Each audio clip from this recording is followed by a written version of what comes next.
ఈ కార్యక్రమాన్ని జయప్రదం చేస్తున్నందుకు కడప వైఎస్ఆర్ కాంగ్రెస్ పార్టీ కార్యాలయంలో పెద్ద దస్తగిరి కుటుంబ సభ్యులు విలేకరుల సమావేశం నిర్వహించారు. పెద్ద దస్తగిరి భార్య మాట్లాడుతూ జాతర సమయంలో చిన్న గొడవగా ప్రారంభమైన ఘటన కత్తులతో దాడి వరకు వెళ్లిందని, తన భర్తను నిర్దాక్షిణ్యంగా హత్య చేశారని ఆవేదన వ్యక్తం చేశారు. ఘటనపై పూర్తి విచారణ జరిపి నిందితులకు కఠిన శిక్ష పడేలా చూడాలని ఆమె డిమాండ్ చేశారు.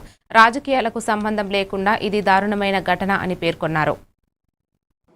వ్యాపారాలు అన్నాక వాళ్ళతో మాట్లాడతాం, వీళ్ళతో మాట్లాడతాం. ఎవరి బినామీలు కాదు మేము. ఆయన కష్టపడి సంపాదించుకునే ఆస్తి అది. ఎవరి బినామీ కాదు.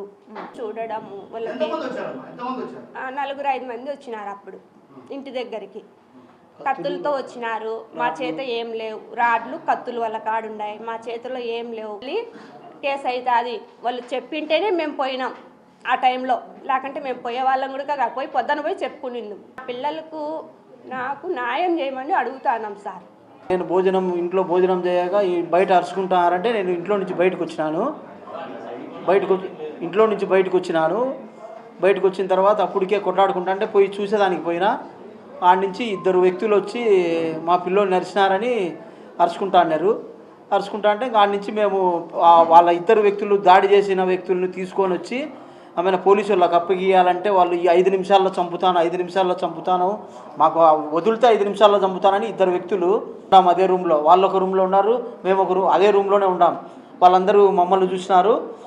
మేము ఆరోగ్యం చూపించుకుంటాము, దెబ్బలు చూపించుకున్నాము, ఓపీలు రాపించుకున్నాము. ఇంకా మాకు ఎక్స్రేలు తీపించుకొని రాపండి అన్నాడు.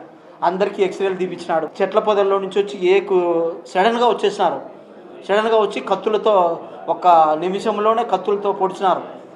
అందరు చుట్టుకొని 4-5 మంది చుట్టుకొని పొడిచినారు. పేర్లు అయితే తెలియదు. రాజా రవి గ్యాంగు, చెన్నూరు గ్యాంగ్ అంట, అలంకాన్పల్లెలో గ్యాంగు, వెంకటేశు, మనోహరు, ఆనందు, వీళ్ళని పేర్లు తెలుసు. ఇంకా వీళ్ళ గ్యాంగులో ఎంతమంది ఉన్నారో చుట్టూ అలంకాన్పల్లె చుట్టూ ఉన్నారు.